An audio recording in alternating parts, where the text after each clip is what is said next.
بسم اللہ الرحمن الرحیم۔ تمام احباب کا شکریہ جنہوں نے بیٹھک میں شرکت کی اور اس موضوع کے اندر بھی دلچسپی ظاہر کی۔ اگرچہ یہ موضوع تھوڑا سا ہٹ کر ہے، ہم نے اپنے اس سلسلے کو ارسطو، افلاطون اور مغربی فلسفے سے شروع کیا تھا، لیکن بعد میں ابن عربی کے حوالے سے گفتگو شروع ہو گئی اور یہ اس سلسلے کی دوسری نشست ہے۔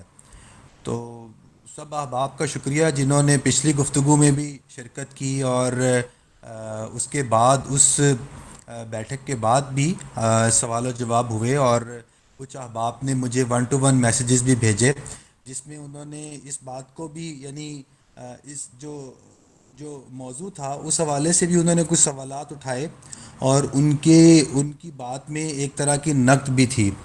اور وہ تنقید انہوں نے جو کی وہ یہ تھی کہ ہماری جو پچھلی گفتگو تھی وہ بالعموم ڈیفینسو نیچر کی تھی، اور اس میں زیادہ تر ابن عربی کو ڈیفینڈ کیا جا رہا تھا۔ تو خیر یہ مقصود نہیں تھا، اور یہ مقصود یہ تھا کہ ہم کچھ بنیادی چیزوں کو پہلے دیکھ لیں، متعین کر لیں، اور پھر ہم ابن عربی کی جو بات ہے اس کو جاننے کی کوشش کریں گے۔ تو یہ خیر میں نے اس گفتگو کے آخر میں بھی عرض کیا تھا، اور اسی حوالے سے پھر اس نشست کو دوبارہ منعقد کیا جا رہا ہے، اور سمیع بھائی نے کہا کہ ہم اس اتوار کو اس سلسلہ گفتگو کو آگے لے کر چلتے ہیں۔ تو ابھی میں دیکھ رہا ہوں کہ انہوں نے بھی شرکت کر لی ہے اور پارٹیسپینٹس میں موجود ہیں، تو ہم آج اپنی اس گفتگو کا آغاز کرتے ہیں۔ جی السلام علیکم جہانگیر بھائی۔ وعلیکم السلام۔ بس آپ کا سوری، انتظار کر رہے تھے ہم۔ جی بس میں سوری تھوڑا سا ایک مہمان تھے، اجازت میں نے لی ہے تو میں حاضر ہوں اب۔ بہت شکریہ۔ تو جیسے کہ آپ لوگوں نے دیکھا ہوگا، میں نے 2-4 دن پہلے ایک میسج لکھا تھا اسی گروپ کے اندر، جس میں میں نے یہ بتایا تھا کہ ہم ابن عربی کے 3 تصورات جو ہیں ان کو زیر بحث لے کر آئیں گے، اور ان تصورات کی روشنی میں ان کے موقف کو سمجھنے کی کوشش کریں گے۔ تو میں نے جو لکھا تھا اس میں آپ لوگوں نے دیکھا ہی ہوگا کہ ہم عالم الخیال، عالم المثال اور عالم الحس و شہادہ اس کے اوپر گفتگو کریں گے۔ اچھا، اس پہ گفتگو کرنے کی توجہ کیا ہے، یعنی کیا وجہ ہے کہ ہم اس کو کیوں دیکھنا چاہتے ہیں؟ اس کی وجہ یہ ہے کہ ہم پچھلی دفعہ ہم نے وجود پر کچھ چیزوں کو جاننے کی کوشش کی تھی، اور ہم نے یہ دیکھا تھا کہ وجود باری تعالیٰ کے حوالے سے ان کا کیا موقف ہے۔ تو اس گفتگو میں ہم یہ دیکھنے کی کوشش کریں گے کہ ہمارے ساتھ وجود حقیقی کا کیا تعلق ہے۔ تو یہ جو عالم الخیال، عالم المثال اور عالم الحس و شہادہ کی یہ جو ٹرمینالوجیز ہیں، یہ جو اصطلاحات ہیں، یہ اصل میں یہ علم الہیہ کے مراتب ہیں، اور یہ وہ آپریٹو لنک ہے جس لنک کے تھرو یعنی خالق حقیقی اپنی مخلوق سے متعلق ہوتا ہے۔ تو یہ اس کو ہم ایک ایک کر کے پکڑتے ہیں اور پھر ان کو سمجھنے کی کوشش کریں گے، اور جب ہم ان کو دیکھیں گے تو بہت سی چیزیں ایسی جن کو ہم نے اپنے مقدمے میں بیان کیا تھا کہ ابن عربی کا یہ موقف ہے اور یہ موقف نہیں ہے، اور ہم نے یہ بھی کہا تھا کہ ابن عربی کے اوپر یہ تنقید نہیں بنتی، تو وہ چیزیں بھی جیسے واضح ہو کر سامنے آ جائیں گی۔ تو پہلے ہم اس کو دیکھتے ہیں۔ میں اپنی کوشش کرتا ہوں کہ میں اپنی اسکرین بھی آپ کے ساتھ شیئر کرتا ہوں، کیونکہ کچھ چیزیں ہم لکھ کر سمجھنے کی کوشش کریں گے۔ تو اس کو ایسا نہ سمجھیں کہ یہ کوئی اسپیچ کی طرح کی کوئی نشست ہے، اس میں ہم بلکہ سٹیپ بائی سٹیپ چلتے ہوئے ان کے موقف کو جاننے کی کوشش کریں گے اور اس کو سمجھنے کی کوشش کریں گے۔ تو اس میں آپ کسی بھی جگہ پر اگر کوئی چیز واضح نہیں ہے تو آپ ٹوک بھی سکتے ہیں اور روک بھی سکتے ہیں، اور اس کی وضاحت بھی طلب کر سکتے ہیں۔ تو جیسے میں ابھی آپ کے ساتھ نا اپنی اسکرین شیئر کرتا ہوں، اور پھر ہم نا اس کو دیکھتے ہیں کہ یہ جو اصطلاحات ہیں ان کے کیا معنی ہیں، اور ان کے فہم کے نتیجے میں ہم کس طرح سے ابن عربی کی اس دنیا میں داخل ہوتے ہیں جہاں پر ہمیں وجود کی حقیقت کو جاننے کی معرفت حاصل ہوتی ہے۔ تو بس تھوڑا سا مجھے اس کو اسکرین شیئر کرنے دیں۔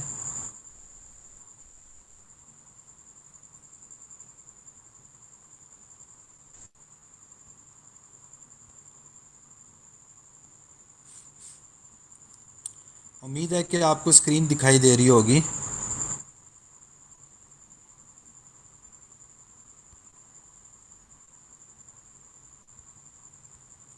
تو سب سے پہلے ہم یہ دیکھتے ہیں کہ عالم الخیال جو ہے اس سے کیا مراد ہے نا۔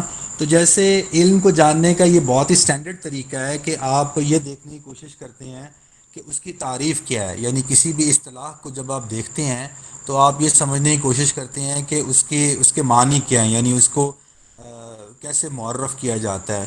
تو ہم یہاں پر جو ہے عالم الخیال کی جو ہے وہ تعریف کو جاننا چاہیں گے۔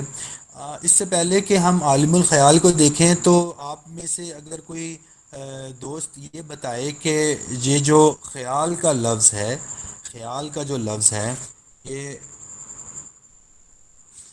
اس بطور اصطلاح کے نا، ادب میں ایک اصطلاح کے طور پر خیال کا لفظ استعمال ہوتا ہے، تو خیال کا جو لفظ ہے اس کے کیا معنی ہیں، یعنی اس کو ہم کیسے سمجھ سکتے ہیں؟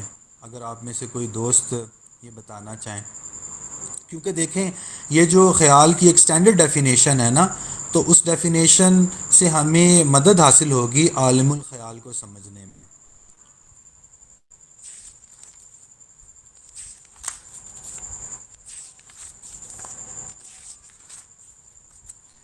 تو میں جیسے یہاں پہ لکھتا ہوں، آپ لوگ اس کو جو ہے نا وہ دیکھیے گا۔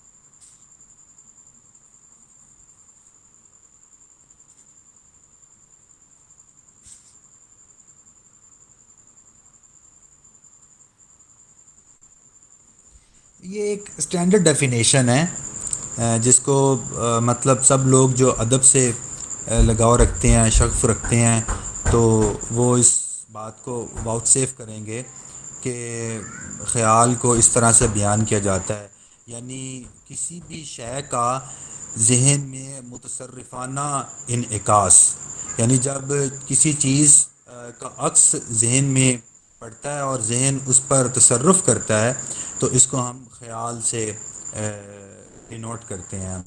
تو یہ جو ہے نا یہ ایک بالکل جو ہے نا وہ یہ سمجھ میں آ رہی ہے نا تعریف۔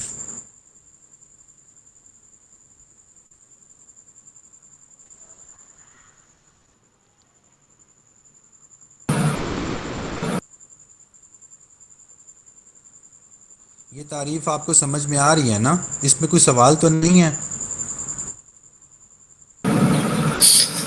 جہانگیر بھائی، تھوڑا سا مس ہوا یہ عالم خیال جو ہے، اس کی آپ یہ ڈیفائن کر رہے ہیں کہ یہ ذہن میں صورت کا انعکاس ہے۔ جی جی، عالم الخیال سے پہلے میں نے عرض کیا، عالم الخیال کی طرف ابھی آتے ہیں سمیع بھائی۔ اس سے پہلے میں نے یہ عرض کیا کہ خیال کی ڈیفینیشن کو نا دیکھ لیتے ہیں۔ تو خیال کی ڈیفینیشن جیسے کی جاتی ہے نا، تخیل یا جو ہے نا خیال، تو اس کو اس طرح سے بیان کیا جاتا ہے۔ تو میں ابھی جیسے آپ کو نا عالم الخیال کی نا تعریف بتاتا ہوں۔ ٹھیک ہے، یعنی خیال جو ہے وہ جو آبجیکٹ ہے اس کا عکس، یہ ہم نے ڈیفائن کر لیا کہ خیال کی یہ تعریف ہے جو کہ یوزولی لی جاتی ہے۔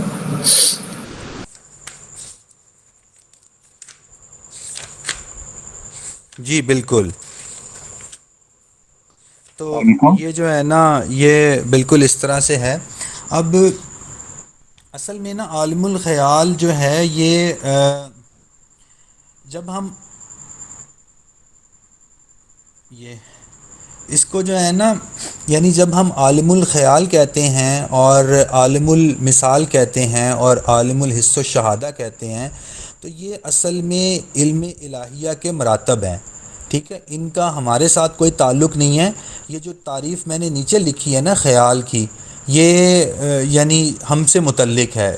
یعنی جب کوئی چیز، مثال کے طور پر میں پودے کو دیکھتا ہوں اور پودے کی صورت میرے ذہن میں منعکس ہوتی ہے، اور اس کے بعد اس پودے کی صورت پر میں پودے کو نظر انداز کرتے ہوئے اپنے تصرف میں لاتا ہوں، تو شعوری تصرف میں لاتا ہوں، تو اس کو ہم خیال سے ڈینوٹ کرتے ہیں.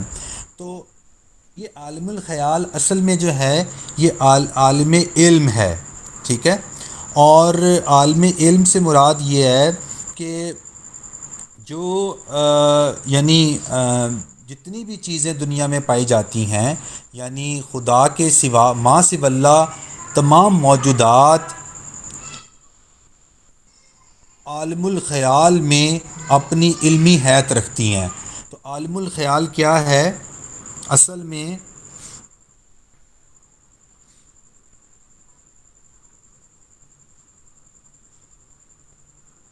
یہ وہ ڈومین ہے جس میں تمام چیزیں اپنا اوریجن رکھتی ہیں، اپنا علمی اوریجن رکھتی ہیں. تو یہ اس میں جیسے ہم شے کو ڈیفائن کرتے ہیں نا، یعنی جب بھی کوئی چیز آبجیکٹ ہمارے سامنے آتا ہے تو ہم اس آبجیکٹ کو ڈیفائن کرتے ہیں فارم اور میننگ کی حیثیت سے. یعنی ہم یہ کہتے ہیں، ہم آبجیکٹ کی ڈیفینیشن فارم اور meaning, form plus meaning is equal to object, ہم یہ ڈیفینیشن کرتے ہیں. تو عالم الخیال یہ وہ ڈومین ہے، یہ علم الہیہ کا وہ مرتبہ ہے جہاں پر چیزیں بیونڈ فارم اینڈ میننگ حاضر ہیں. تو یعنی یہ وہ شعبہ ہے جہاں پر تمام چیزیں ماورائے صورت و معنی حاضر ہیں. تو یہ کیوں کہا جا رہا ہے ماورائے صورت و معنی کیوں کہا جا رہا ہے؟ کیونکہ صورت جو ہے وہ معنی کے عدم پر دلالت کرتی ہے، اور معنی جو ہیں وہ صورت کی غیر حاضری پر دلالت کرتے ہیں. تو وہ جو نقطہ، جس نقطے پہ یہ دونوں جمع ہیں، یعنی ایک ایسا نقطہ جہاں پر صورت و معنی عینیت کے حامل ہیں، وہاں پر وہ ایک دوسرے کا غیر نہیں ہے. یعنی جب ہم شے کو دیکھتے ہیں تو شے میں صورت معنی کا غیر ہے اور معنی صورت کا غیر ہے. یہ آپس میں مربوط ہیں، یہ آپس میں متعلق ہیں، لیکن ان میں دوئی پائی جاتی ہے. ٹھیک ہے، لیکن ایک ایسا نقطہ جہاں پر یہ دونوں عین یک دیگر ہیں، یعنی دونوں جمع ہیں، تو وہ جو جس جگہ پر یہ دونوں جمع ہیں وہ نقطہ ماورائے صورت و معنی کہلائے گا. تو ما سوا اللہ جس نقطے پر مجتمع ہیں، یعنی اپنی صورت اور معنی کی حقیقت کے اعتبار، صورت و معنی کے اعتبار سے جس نقطے پر مجتمع ہیں، جمع ہیں، ایک ہیں، عینیت کے حامل ہیں، وہ نقطہ عالم الخیال ہے.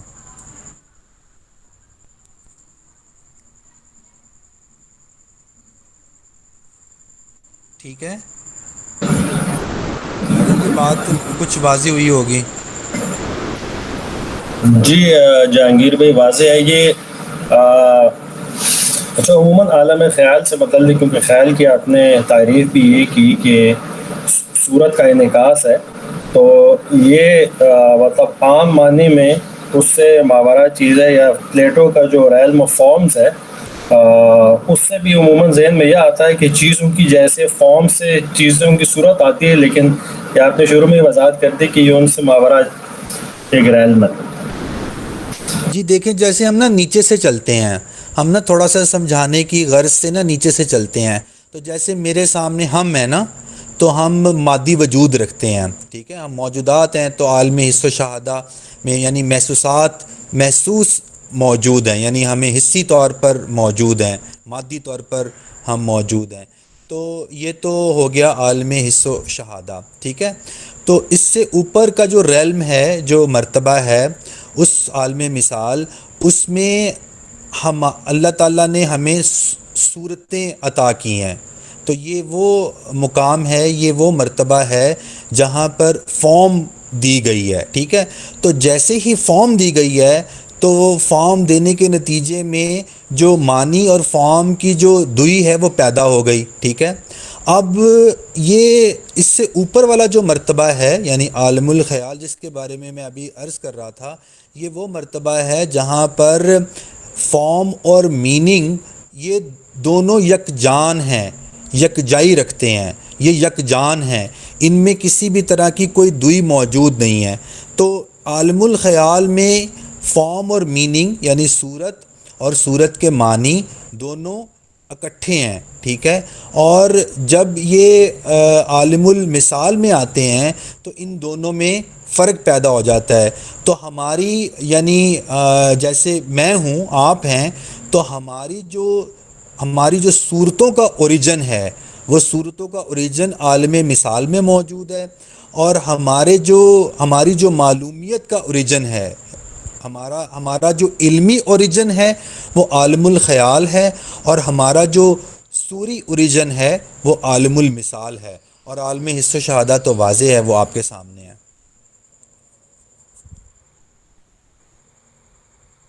جی واضح ہو گیا۔ اچھا، ہمارا جو علمی اوریجن ہے، یہ علمی اوریجن جو ہے اس کا تعلق خدا سے ہے کہ اس کے علم میں ہم اوریجنلی جس حالت میں تھے۔ جی جی، ابھی ہم ساری گفتگو جو کر رہے ہیں یہ خدا کے علم کے اس شعبے سے کر رہے ہیں جس شعبے کا تعلق ما سوی اللہ موجودات سے ہے۔ یہ ذہن میں رکھنے کی بات ہے، یعنی علم کا ایک موضوع خود اللہ تعالیٰ کی ذات ہے، تو ابھی ہم اس کے حوالے سے کوئی گفتگو نہیں کر رہے۔ یعنی خدا کا علم اپنے بارے میں بھی کامل ہے، تو وہ جو علم کا وہ پہلو ہے، علم کا وہ شعبہ ہے، علم کی وہ ڈومین جو ہے وہ زیر بحث نہیں ہے یہاں پہ۔ یعنی یہاں پر چونکہ ہم نے موجودات کو سمجھنے کی کوشش شروع کی ہے، اور ہم اس صحیح میں ہیں کہ ہم یہ دیکھیں کہ یہ تمام موجودات اللہ تعالیٰ کے ساتھ جو خالق اور مخلوق کا تعلق رکھتے ہیں، یہ تعلق کس طرح سے وجود میں آیا۔ تو اس تعلق کو سمجھنے کی غرض سے ہم نے اس ساری صحیح کو شروع کیا ہے۔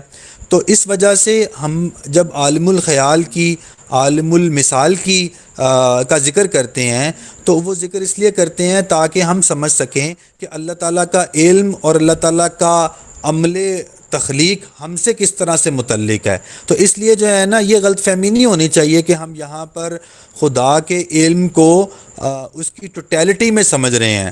وہ بھی اس پہ بھی گفتگو ہو سکتی، لیکن وہ ہمارا موضوع نہیں ہے اور ابھی ہم اس پر کلام نہیں کر رہے۔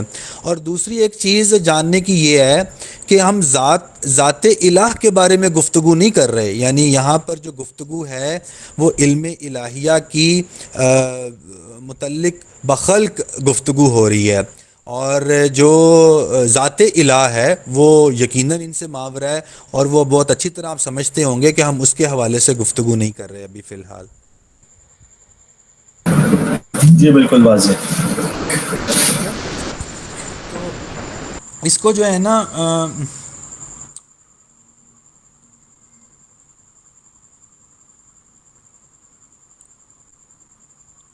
تو جیسے جو ہے نا شے جو ہے، شے کو اگر ہم ڈیفائن کریں تو یعنی شے کی ڈیفینیشن کیا ہوگی؟ شے کی ڈیفینیشن ہوگی تمام ما سوی اللہ موجودات۔ تو تمام ما سوی اللہ موجودات جو ہیں ان کی دو پراپرٹیز ہیں، ایک معلومیت ہے اور دوسرا مخلوقیت ہے۔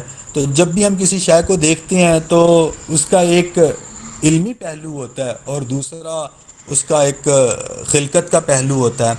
تو معلومیت کی اصل عالم خیال ہے اور مخلوقیت کی اصل عالم مثال ہے، اور یہ دونوں اصلیں مل کر عالم حس و شہادہ کو وجود دیتے ہیں۔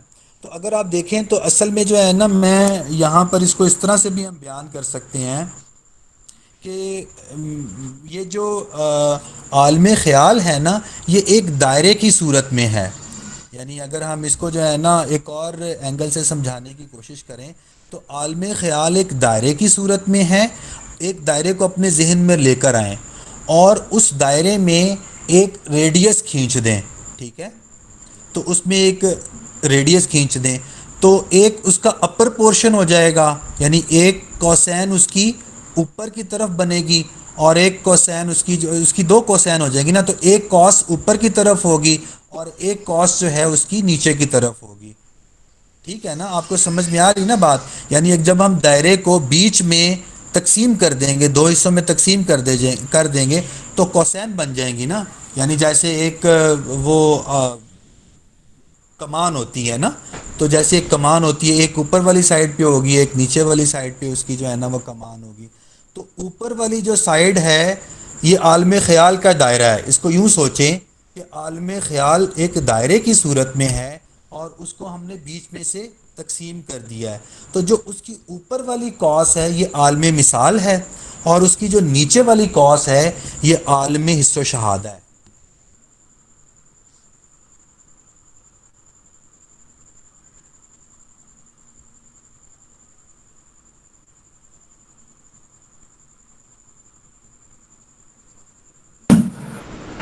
جہانگیر بھائی اس میں تھوڑا سی وضاحت چاہیے، آپ دو کورس بتا رہے ہیں، ایک عالم حس و شہادہ ہے، دوسرا عالم خیال، آپ نے عالم مثال بھی بتایا تھا وہ۔ جی پتہ نہیں، شاید میری آواز جو ہے نا وہ کلیئر نہیں ہو رہی، میں عرض کرتا ہوں۔ جی جہانگیر بھائی ایک اور چیز بتا دیجیے گا کہ شے سے آپ کی مراد جو ہے وہ بینگ کا تصور ہے نا؟ شے سے کیا مراد ہے، کیا سوال ہے؟ میں کہہ رہا ہوں شے سے مراد بینگ ہی ہے نا، کسی بھی بینگ کا تصور ہے یہ؟ جی ہم شے کو ہم نے ڈیفائن کیا ہے تمام ما سوی اللہ موجودات۔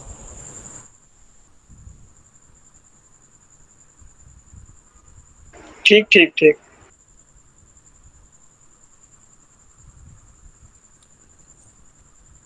ایک منٹ، اگر جو ہے نا یہ تھوڑا سا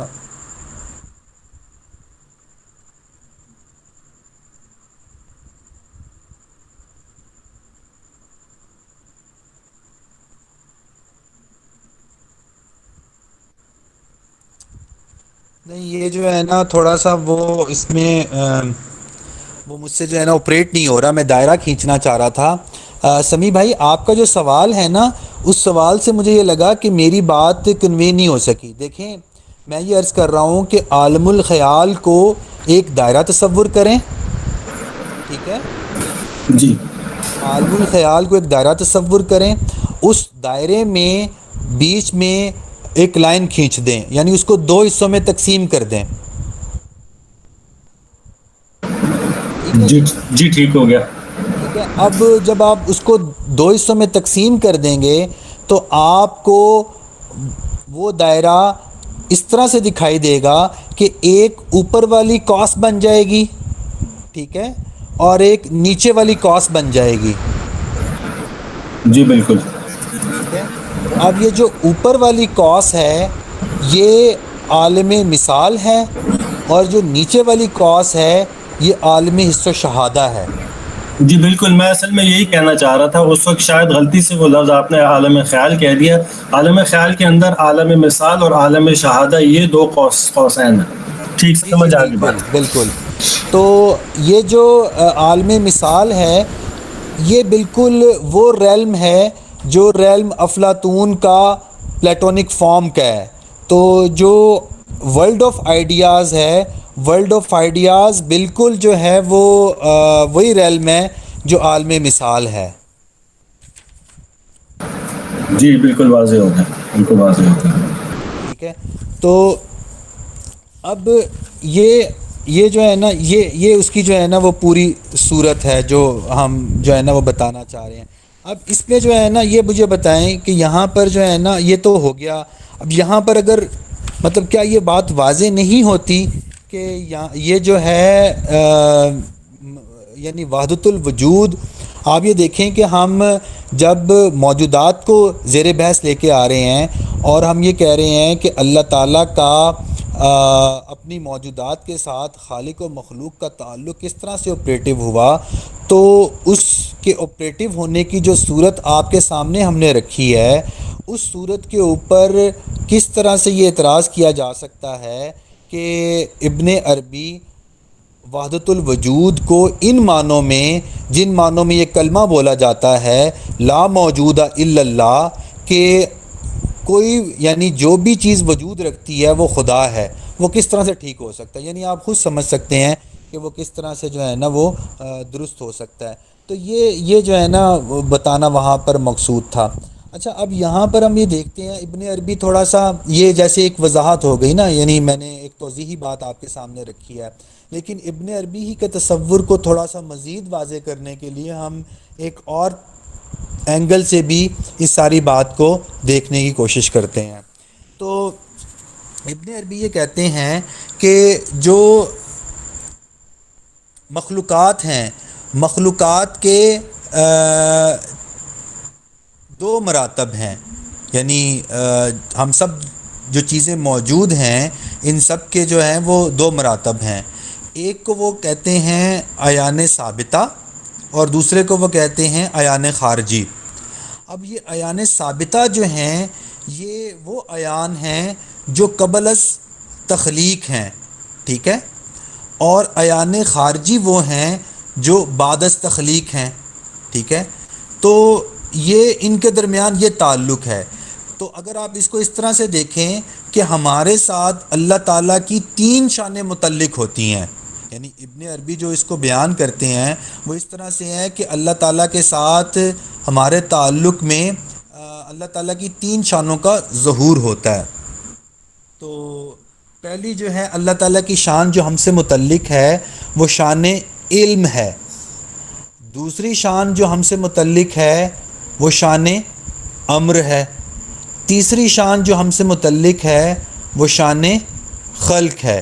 تو تین شانیں ہم سے اللہ تعالیٰ کی متعلق ہو گئیں، امر، علم، امر اور خلق۔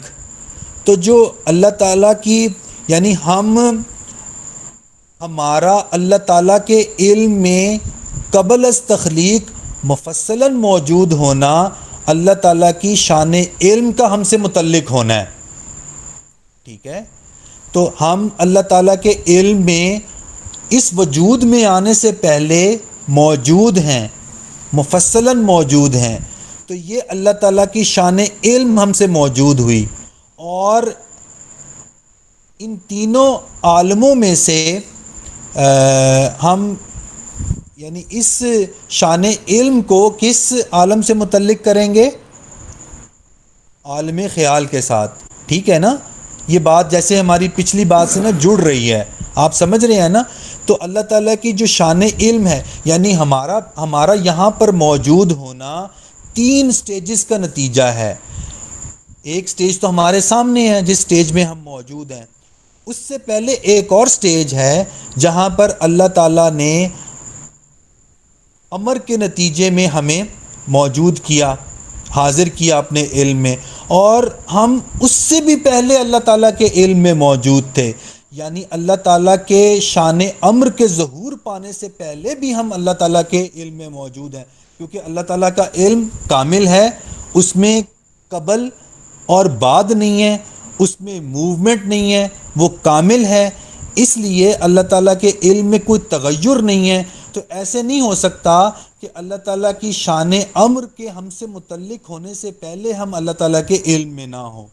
تو معلومات قبل از تخلیق یعنی ہمارا معلوم ہونا قبل از مخلوق ہونا، یہ شان علم ہے اور عالم الخیال ہے۔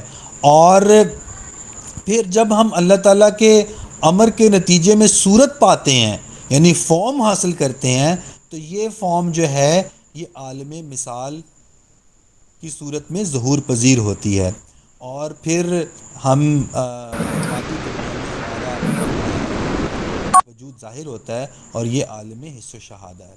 تو اس طرح سے جو ہے یہ تخلیق جو ہے وہ اس طرح سے ہوتی ہے۔ تو یہ چیز جو ہے نا اس چیز کو سمجھنا چاہیے۔ جی بالکل واضح ہے کافی، اور ماشاءاللہ کافی ربط میں ہے۔ تو جیسے جو ہے نا میں نے شروع میں تھوڑا سا پچھلی دفعہ بھی ایک دوست نے یہ پوچھا تھا کہ عیان ثابتہ سے کیا مراد ہے. تو عیان ثابتہ اصل میں معلومات قبل از مخلوقات ہے، یعنی خدا کی جو معلومات ہیں جن میں تغیر ممکن نہیں ہے، وہ معلومات جو ہیں وہ عیان ثابتہ ہیں. اور عیان ثابتہ کے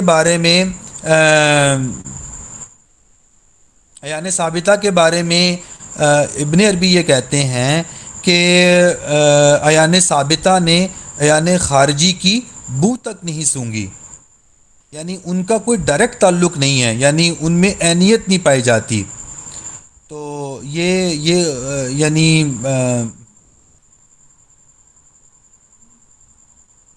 جہانگیر بھائی ایک دفعہ پھر پلیز ریپیٹ کیجئے گا، عیان ثابتہ کا تعلق عالم مثال سے ہے یا عالم خیال سے؟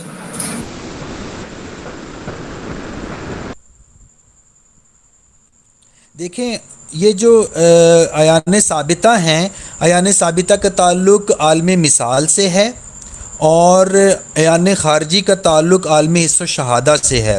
لیکن عیان ثابتہ کا اوریجن جو ہے وہ عالم خیال ہے، جس کو ہم نے ڈیفائن کیا تھا معلومات قبل از تخلیق. تو جب معلومات قبل از تخلیق سے اللہ تعالیٰ کی شان امر متعلق ہوتی ہے تو جو صورتیں وجود میں آتی ہیں ان کو ہم عیان ثابتہ کہتے ہیں.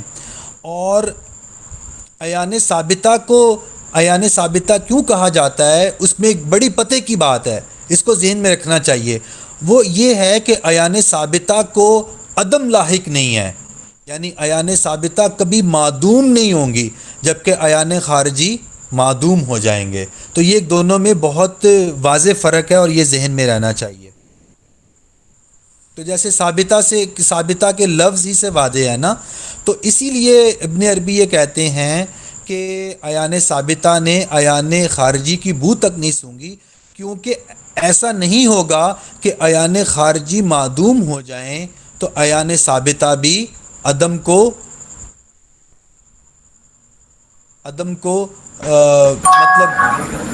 لاحق ہو جائے. ایسے نہیں ہوگا، یعنی معدوم نہیں ہوں گے وہ. تو یہ چیز جو ہے نا، یہ چیز وہ اس طرح سے اس کو بیان کرتے ہیں. یعنی یہ اسی طرح سے ہے جیسے میرے ذہن میں، جیسے انجینئر کے ذہن میں ایک گھر کا نقشہ ہے، اب وہ گھر بننے کے بعد فنا بھی ہو جائے تو وہ انجینئر کے ذہن میں اس کا نقشہ یا تصویر رہے گی. جی بالکل. تو ہم نے جو ابھی بہت ہی اچھی مثال دی آپ نے، لیکن اس میں تھوڑی سی ترمیم کر لیں کیونکہ ہم علم الہیہ کی بات کر رہے ہیں، اس لیے جو ہے یہاں پر جس ذہن کی بات ہو رہی ہے وہ خدا کا ذہن ہے، اور یہ ہم جیسے اس کے حوالے سے نا بات کر رہے ہیں. تو یہاں پر ڈیوائن مائنڈ کی بات ہو رہی ہے. اور ایک اور فرق جو ہے نا یہاں پر جو ملحوظ خاطر رہنا چاہیے وہ یہ ہے کہ میرے ذہن میں جب گھر کا خاکہ بنتا ہے تو میں یہ نہیں دعویٰ کر سکتا کہ یہ گھر کا خاکہ بننے سے پہلے بھی میرے ہاں موجود تھا. تو یہ گھر کا خاکہ جیسے جو ہے نا آپ سمجھ لیں کہ عالم مثال کی بات ہو رہی ہے، لیکن عالم مثال سے بھی پہلے ایک علم کی صورت ہے جس کا تحقق محض خدا کے حق میں ہوتا ہے، اور وہ عالم خیال ہے.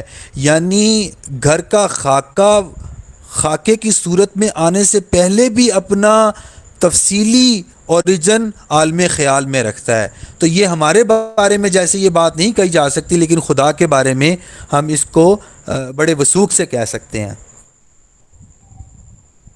جی بالکل کلیئر ہے. ٹھیک ہے. اب یہ دیکھیں یہاں پر جو ہے نا ابن عربی کا ایک تفوق جو ہے پلیٹو کے اوپر بھی ثابت ہو جاتا ہے.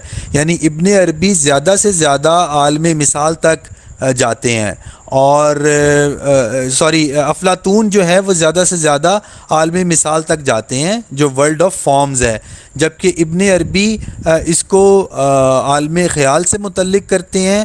اور پھر چونکہ ان کو ایک ڈیوائن ٹیکسٹ کی سپورٹ بھی حاصل ہے تو وہ عالم الخیال کو ذات الہ کے ساتھ متعلق کرتے ہیں.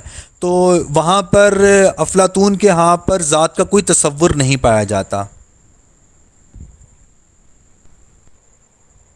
تو ابن عربی کے جو دو امتیازات ہوں گے سمیع بھائی اور باقی دوست بھی اس کو جو ہے نا وہ سمجھ لیں، کیونکہ ہم نے افلاطون کے ورلڈ آف آئیڈیاز کے بارے میں گفتگو کی ہے، تو دو طرح سے یہ ممتاز ہے. ایک تو یہ ہے کہ یہاں پر ذات کا اثبات ہے اور ذات کا اقرار موجود ہے، اور دوسرا یہ کہ یہاں پر جو عالم مثال کا اوریجن ہے وہ عالم خیال میں بتایا جاتا ہے.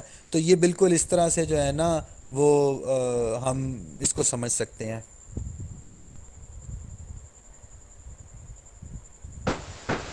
جی واضح. اور وہ پلیٹو والے کیس میں وہ والے الزامات عائد ہوتے ہیں جو ابن عربی پر لگائے جاتے ہیں.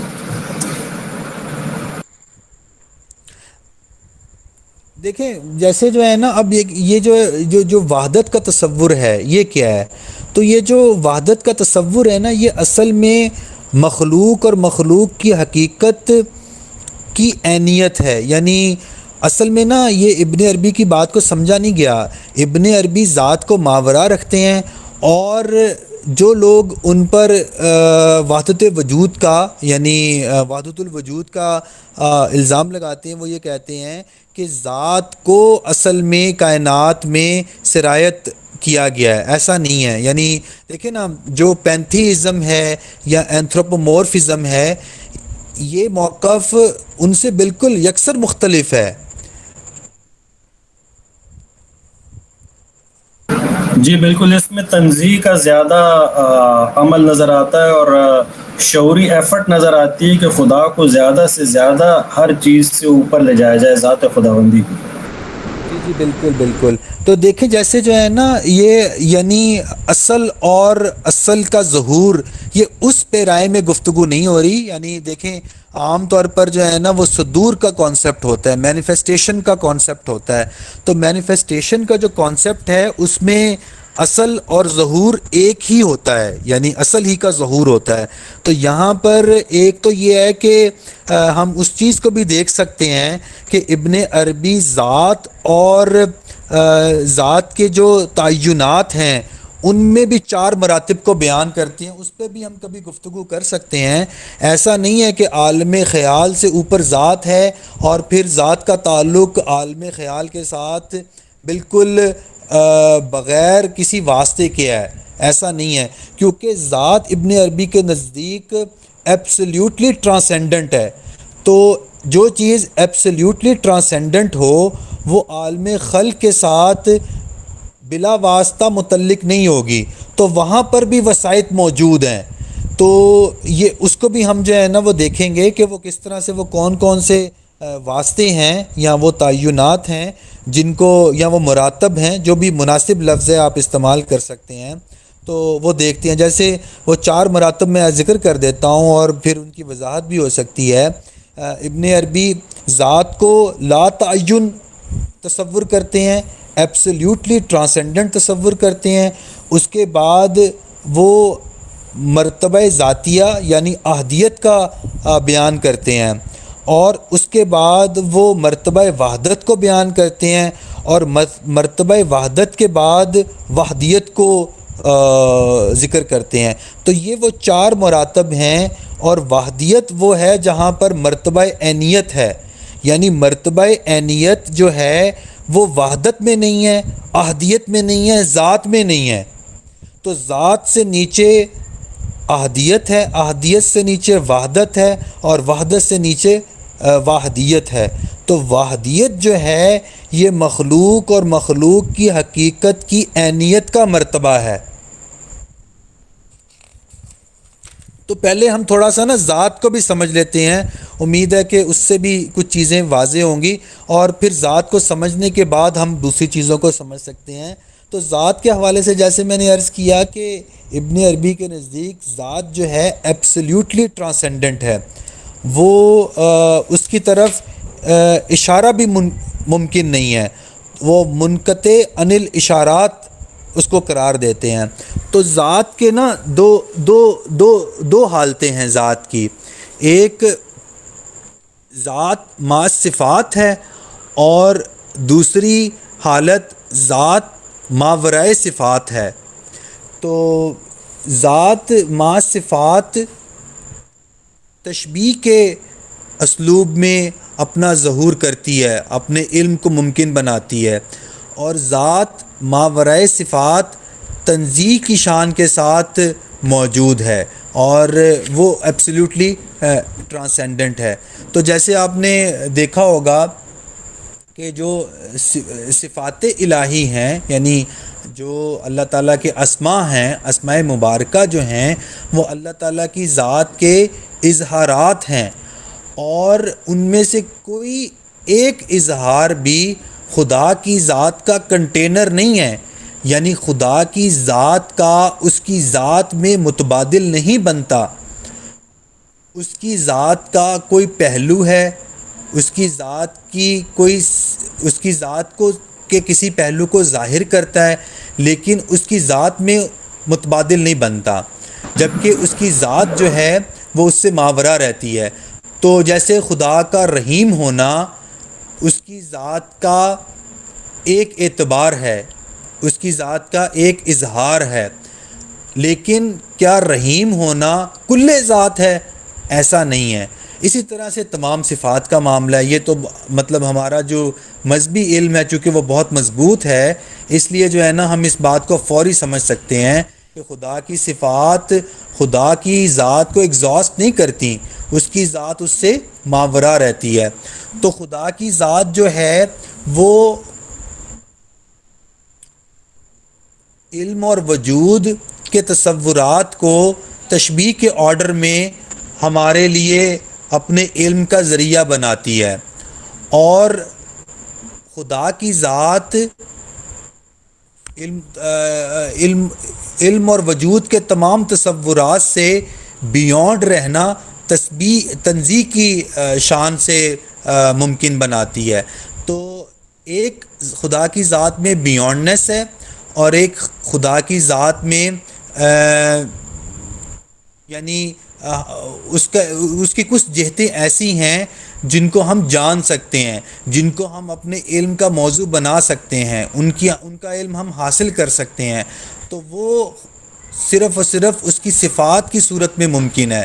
اور صفات کی صورت میں اس لیے ہم تشبیہ کہتے ہیں کہ وہاں پر ہم ان کو کسی خاص چیز کے ساتھ مشابہ قرار دے کے تو اپنے فہم کا موضوع بنا سکتے ہیں، جبکہ خدا کی ذات کو اس کی ذات میں سمجھنا ہمارے لیے قطعاً ممکن نہیں ہے، کیونکہ ہمارا شعور اس کی ذات کو کسی بھی طرح سے اپنی شعوری ایکٹیویٹی کا موضوع نہیں بنا سکتا. سر ایک چیز پوچھنی تھی، جب آپ ایبسلوٹلی ٹرانسینڈنٹ کہہ دیتے ہیں کسی ذات کو، تو آپ اس کی صفات کا تعین کیسے کر سکتے ہیں؟ تو کانٹرڈکشن نہیں آ جائے گی؟ دیکھیں، جو کانٹرڈکشن یہ اصل میں نا کانٹرڈکشن ہی ہے. یعنی جو ہماری جو ہے نا تمام جو ہائٹ آف پرسیپشن ہوتی ہے وہ اصل میں جو ہے نا وہ کانٹرڈکشن کے اوپر ہی. دیکھیں نا آپ وجود کو دیکھتے ہیں تو وجود ایک طرف اپنی بقا پر دلالت کر رہا ہوتا ہے اور دوسری طرف اپنی فنا پہ دلالت کرتا ہے. تو یہ جو اس میں جو بقا کا پہلو ہے اور اس میں جو فنا کا پہلو ہے یہ سیلف کانٹرڈکٹری ہے. تو اسی طرح سے جو ہے نا یعنی خدا کی ذات میں دیکھیں، خدا کو ہم نے اس کائنات کے ساتھ متعلق کرنا ہے نا، تو ہم نے یہ سمجھنا ہے کہ خدا ایک ایسی کائنات کے ساتھ کس طرح سے متعلق ہوا جو کائنات اپنے ایک پہلو میں باقی ہونے پر دلالت کرتی ہے اور دوسری پہلو میں فانی ہونے پر دلالت کرتی ہے. تو اس کانٹرڈکشن کو ہم نے حل کرنا ہے. تو خدا کی ذات کو سمجھنا ہمارے لیے اس لیے ممکن نہیں ہے کیونکہ جو ذات فی ذات ہی ہے وہ ہمیں ہمارے علم کے احاطے میں کسی بھی طرح سے آ ہی نہیں سکتی، کیونکہ ہم جب بھی کسی چیز کو سمجھنے کی کوشش کرتے ہیں تو ہم اس کو کسی اور چیز کے ساتھ ملا کر اس کے ساتھ مشابہت کریٹ کر کے سمجھنے کی کوشش کرتے ہیں نا، جو چیزیں ہمارے اس میں آتی ہیں. تو جیسے متشابہات ہیں، قرآن مجید میں بھی جو ہے نا متشابہات کا ذکر کیا گیا ہے. تو متشابہات کا بھی ایک علم ہمیں حاصل ہوتا ہے اور اس کی جو حقیقت ہے وہ ہمارے علم کے احاطے میں نہیں آتی. تو جو ذات کی حقیقت ہے وہ ہمارے احاطے میں نہیں آتی اور وہ اس کا تنزیہی پہلو ہے. لیکن جو اس کی جتنا ہم اس کا علم حاصل کر پاتے ہیں وہ علم ہم تشبیہی آرڈر سے متعلق کرتے ہیں. یہ سر وہ سارا مینو تو ہماری مینیفیسٹیشن ہوگی، اس کے صحیح ہونے پہ تو ہم کبھی بھی دلالت نہیں کر سکیں گے نا، تو وہ تو ہمیشہ سے اس پہ سوال رہے گا. جی جی بالکل. یعنی جو ہے نا ہمارا علم آپ کے سوال کے اندر اس کا جواب چھپا ہوا ہے. یعنی آپ کا سوال اصل میں جو ہے نا خود ایک جواب ہے. یعنی خدا کا کوئی بھی علم کامل نہیں ہے. اور آپ یہ دیکھیں اگر ہم یعنی عالم جب معلوم کا مکمل احاطہ کر لیتا ہے تو معلوم اصل میں آپ مجھے یہ بتائیں اگر ہم ذات الہ کا احاطہ کر لیں اس کی تو کیا مسئلہ پیدا ہو جائے گا. یعنی جب ہم یہ کہیں گے کہ ہم نے ذات الہ کو اپنے شعور کے احاطے میں کنٹین کر لیا ہے، اس کا احاطہ کر لیا ہے، تو اس سے کیا مسئلہ پیدا ہو جائے گا. سب سے بڑی چیز تو آپ کے پاس وہ خیال ہی نہیں رہے گا کہ گواس سے زیادہ پیاسا کوئی نہیں ہوتا.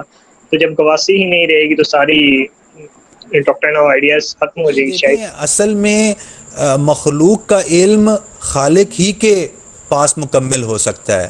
تو یہ یعنی مخلوق خالق کا علم نہیں حاصل کرتی، مخلوق کے پاس خالق کا کامل علم نہیں ہوتا. یعنی جس کے پاس کامل علم ہو اس کا لازمی نتیجہ یہ ہے کہ وہ خالق بھی ہو. جی جی بالکل. تو اس لیے جو ہے یہ یعنی ذات الہ جو ہے وہ خالق ہے، تو وہ فی ذات ہی کیا ہے یہ ہمارے علم میں نہیں آ سکتا. ٹھیک بالکل سمجھ گیا. تو یہ جو ہے نا میرا یہ خیال ہے کہ ہم نے کافی اس پہ جو ہے وہ ہماری 45 منٹس کی جو ہے نا وہ ہوتی ہے. تو اگر اس میں کوئی چیز واضح نہیں ہے تو ہم اس کو جو ہے نا وہ سمجھنے کی کوشش کرتے ہیں. سر ایک اور سوال تھا کہ جو علم الخیال ہے یہ بھی انفائنائٹ ہوگا، اس میں کوئی حد نہیں ہے اور کوئی کسی آپ عالم الخیال کے بارے میں پوچھ رہے ہیں؟ جی جی جی بالکل، اس میں کوئی تحدید نہیں ہے. ٹھیک سر. دیکھیں تحدید کا مطلب ہی یہ ہے کہ وہاں پر کسی بھی طرح کی کوئی لمیٹیشن پائی جاتی ہے. تو علم الہی میں کوئی تحدید نہیں ہے. صحیح. اچھا جہانگیر بھائی، اس سے ایک چیز جو ابھر کے سامنے آ رہی ہے، جتنا ہم تنزیہ کی طرف اوپر جا رہے ہیں تو ایک چیز جو زیادہ واضح ہوتی چلی جا رہی ہے وہ یہ کہ ہم شعور کم اور بینگ کی طرف زیادہ جا رہے ہیں. یعنی ان کا یعنی ذات و خداوندی کا بینگ ہونا زیادہ اسٹیبلش ہو رہا ہے، اور اس کا جو ہے وہ مطلب بعد ازاں جو کانشیسنس جو ریویل ہوتی ہے تو وہ کم ہوتی جا رہی ہے. بینگ ایز اے بینگ وہ زیادہ اسٹیبلش ہو رہا ہے. جی بالکل. جو ہے نا جب ہم ذات کی طرف جائیں گے تو وہاں پر جو بینگ ہے اس کا اس بات زیادہ آئے گا. لیکن آپ یہ دیکھیں کہ جو بینگ ہے جہاں سے یہ سارا بینگ آرڈر جنریٹ ہوا ہے تو اور اس آرڈر میں شعور بھی ظاہر ہوا ہے، ایسا ممکن نہیں ہے کہ جس نقطے کے اوپر ہم جا کر رک جائیں گے وہ نقطہ وداؤٹ کانشیسنس ہوگا. کیونکہ یہ یعنی آپ یوں سمجھ لیں کہ سارا بینگ آرڈر ایک ہی نقطے کی ایکسپینشن ہے نا. تو جس نقطے